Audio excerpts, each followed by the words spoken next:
Bonsoir. Ce soir, c'est Mamie qui raconte l'histoire de l'exploit du petit cordonnier. John Marty était cordonnier et il rêvait d'agrandir sa boutique. Pour se faire connaître, il décida de réaliser un exploit. Je vais fabriquer des chaussures pour l'homme des neiges, le Bigfoot, annonça-t-il. Pour un exploit, c'en était un. Personne n'avait jamais osé approcher un Bigfoot.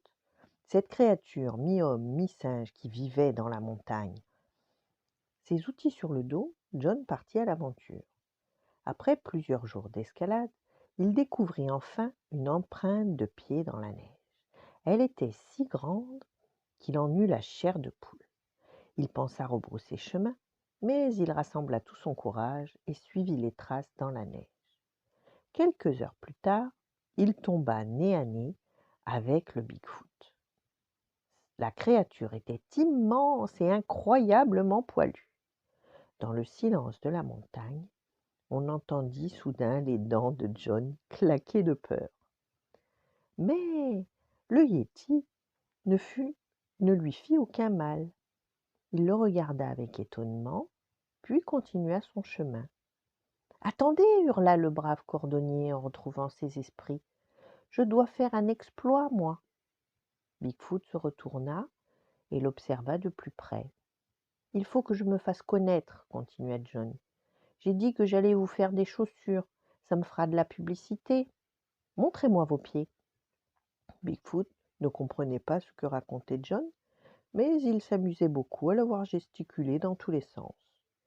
John se hâta de fabriquer de belles chaussures. Malheureusement, à peine Bigfoot les eut-il aux pieds qu'il se leva et disparut dans la montagne. John n'eut même pas le temps de prendre une photo de son exploit. « Je n'agrandirai jamais ma boutique ?» se lamenta-t-il. À son retour, pourtant, la foule se pressait devant sa cordonnerie.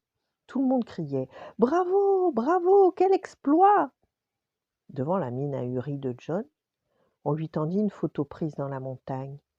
On y voyait une immense trace de chaussure qui ne pouvait appartenir qu'à un yéti, et sur la semelle, incrustée dans la neige, on lisait « John Marty, cordonnier ». Voilà, bonne nuit, faites de beaux rêves et à demain.